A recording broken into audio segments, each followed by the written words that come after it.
Good evening. Thank you for tuning in to the Social Studies Remote Learning and Instruction Professional Learning. Today, I'm going to walk you through the Canvas course I've created to support you. I'm going to explore some best practices in online learning. I'm going to share with you some resources, and I'm going to show you a shell of a Canvas course I've created that would model what I would do if I was teaching social studies online that you can use to help you if you so choose.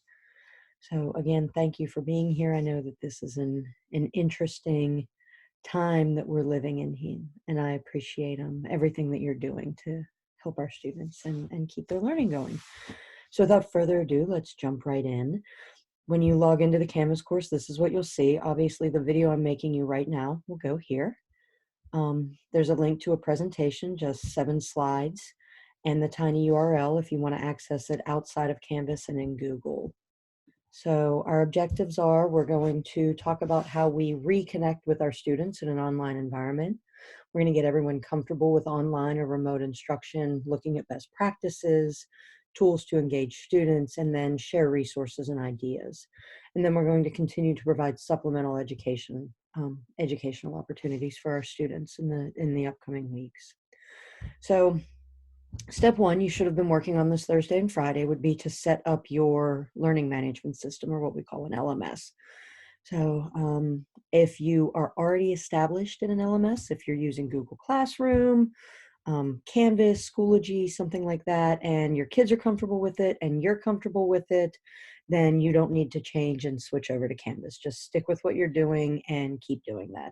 If you are not currently using an LMS, we're going to ask you to set up a Canvas course. And Erica Williard created a Canvas course called Canvas 101, which is linked here. You should have worked on that Thursday and Friday, but we were having some server and connectivity issues. So if you didn't get to it, it's linked here. Go ahead and take that course. You'll get NISA's credit for you, but it's going to walk you through the very basics of Canvas. So how to get into Canvas, establish a course, different things like that. There are 2 types of online formats that you're going to hear us discuss, both synchronous and asynchronous. So what we're doing right now is asynchronous learning. It's a blend of online and offline learning. So my materials are being delivered to you electronically. I'm creating something that you can watch at your leisure and on your own time and on your own schedule. So what I prefer to do when I do asynchronous learning is use Zoom rather than a screencast. And the reason why I do that is I like to put myself up in the corner. I know nobody likes to see themselves on video or hear themselves talk, but I think in the situation that we're in, it's really important for your kids to see you and feel that connection. What we're trying to do is create a community and an online community where kids feel like they can collaborate and where they get to see you and interact with you again. I just think that that's a really important element to doing this and to doing this successfully. So whenever I create anything asynchronous for you, I will always be up here hanging out in the corner talking to you, because I think that that goes a long way in creating that community. Synchronous meetings are actual virtual face-to-face. So every day this week, I'll be holding office hours, which will be posted on the Canvas course. These take place in real time. It's a way to give kids instant feedback, a great way to let them see you and hear you. Scheduling can be a real issue. A lot of the schools are going to ask you to do this during the time when you would normally have your class hours. More direction will come from your level directors and from your principals on when that will occur as well. We are asking right now, if you're working with children and you're doing synchronous meetings, that you use Microsoft Teams and not Zoom. So there's a link to Microsoft Teams here. You can walk yourself through and set up an account and figure out how to use that. So our first steps, if you haven't already, set up your LMS. If you're not currently using one, make sure you get the course done in Canvas. Take your Canvas 101 course and also your virtual professionalism course. The virtual professionalism course just walks you through how to maintain the same standard and code of conduct that you would if you were in front of kids on a daily basis in your classroom. So you're going to want to be professionally dressed. Notice I'm not Even though I'm home, I'm not in a robe. I don't have my hair tied up on top of my head, looking like I just woke up. I'm not eating and drinking while I'm engaging with you. I'm in a quiet room, free from as much distraction as possible. I've shut the door to keep the cats out because they're a distraction, and Stu has to be on my lap, especially the minute I start talking to anybody. I had to go out and ask my husband to turn down his music because at one point in time it was so loud I could hear it. So just trying to minimize those distractions. I have a neutral background behind me. You don't see any pictures of alcohol or anything like that. So whatever would be expected to be that professionalism standard when you were in front of the kids in a classroom is the same in a virtual environment. Um, you do need to establish synchronous meeting times and office hours. And when you do that, display those on your Canvas course and try to keep them consistent so that kids can prepare for that. Honestly, you should spend the first few meetings just allowing kids to get used to the tools that you're using and becoming comfortable with the online format. Focus more on the tool rather than the content at first. And I would suggest introducing one tool at a time and providing them an opportunity to practice with it rather than dropping in all these brand new digital tools that kids have never seen or interacted with and expecting them to learn it. Start slow, give them one, and then maybe the next week or the week after that, introduce something. So what this is going to look like for social studies after this week will be 3 mini lessons a week. You want to keep your mini lessons or recorded videos to 20 minutes or less. So if you're talking over a PowerPoint, if you're providing them with notes, anything like that, 20 minutes or less on the video. Ideally, lessons of this nature should follow a launch, explore, and summarize or synthesize format, which we'll talk about a little bit more in a minute. You want to keep any outside work to 30 minutes or less a day. So any homework or any outside readings they're doing, no more than 30 minutes a day. You want to provide opportunities for students to collaborate and engage with one another online. Again, the goal is to create that sense of community in this online format.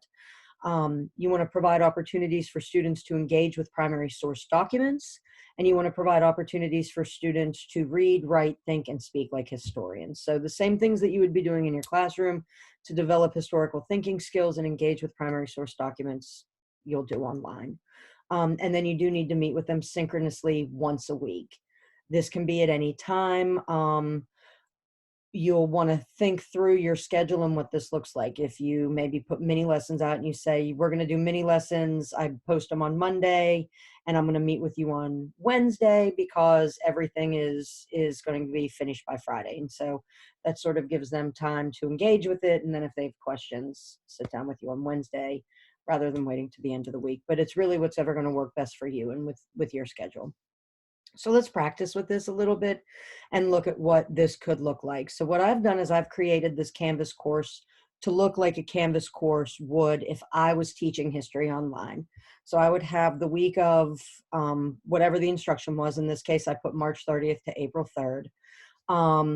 Little bit of background about what we're doing. So I just picked the causes and effects of the American Revolution and then links to 3 online mini lessons. Work on them when you choose, but complete them in the order I put them. And then I said, I'll hold my open office hours on, and that would be that synchronous meeting.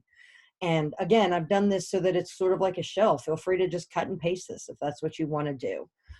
So mini lesson 1 is on the Boston Massacre. I give them directions. You want to make sure that you're really clear and concise with students because online learning can be very confusing for them. So I give them directions here, and then I gave them a launch question. And I love doing Canvas discussions. I think it's a great way to create online community, get kids collaborating. So what comes to mind when you hear the word incident? What comes to mind when you hear the word massacre? And we're just going to start looking at different perspectives and things like that. So just very easy for them to answer, they reply. There is something I need to add to this that I just realized. Usually below these questions, I will add a tab that says return to the social studies, or if it's 8th grade history or world history homepage or lesson page or whatever, just because as you see, there's no back buttons here. So it's just an easy way for them to be able to get back to the lesson. After that, I have a video embedded in here. It's 3 minutes and 31 seconds. I'm walking through 5 slides to provide a little bit of background information on the Boston Massacre. And so it's quick. They get to see me up here in the corner. I give them some background information after they've watched this. I've actually created a lesson for them in Desmos, which is not just for it's not just for math, I've found. And so I like Desmos because one, right now it's free, and two, it gives me an opportunity to embed media and images, and it gives kids an opportunity to answer right in there. So they could answer the question, share it with the class, um, and what they're doing, and then they can move on to the next part where I've embedded the document that I want them to read. They would answer it in here. Desmos lets me see who's gone in, how many kids have engaged with it. Their student, or sorry, their classmates can see their answers here. I can see their answers, just very simple right there. And then after the Desmos activity, I would ask them to come back. And now that they've completed the document analysis, answer the following question in Canvas. So again, looking at this Canvas discussion, thinking about why the accounts were so different and who's to blame for the event, which synthesizes what the goal of that mini lesson was. Then the second mini lesson and the third mini lesson would be embedded here, again, following a launch, explore, and summarize or synthesize format. So to launch it, insert a compelling question or a schema or background information building strategy here. It could be philosophical ball, it could be an opinionaire, anything like that. You could give them, for the explore, resources such as primary source documents, images, graphs, charts, teacher-led presentation like what I had above. It could be several different resources that you could ask them to engage with. You could put them in Desmos. You could do Khan Academy. Khan Academy actually has a bunch of history lessons that they can engage with. So you have all sorts of options there. And then that summarize and synthesis part, again, that opportunity for students to synthesize what they've learned and demonstrate their learning here. And so you would do that with your 3 mini lessons. Kids would engage with that. And then after that, you would have your synchronous meeting where you could discuss all of this. Google's another great place. You could start embedding Google documents into here for them to talk on or collaborate on. Also easy to share with you if they do it that way.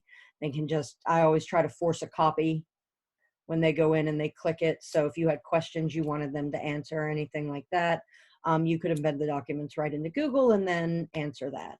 So all sorts of opportunities for resources and things like that. Use what you're comfortable with and what you know.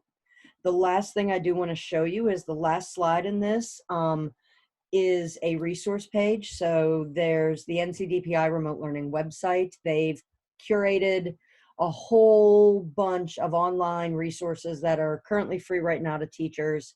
Social Studies has a tab, so you could go in there. Stanford Teach Anywhere has some resources. It's got some tips and tricks for creating online learning and things like that.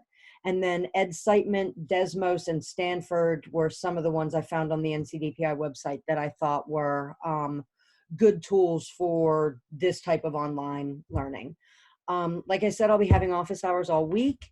I'll post those up here soon. And then in the interim, if you can't make the office hours or you just want to reach out to me via email, my email address is here, or text me or call me on my cell phone. I'm here to help you and support you. So let me know what you want.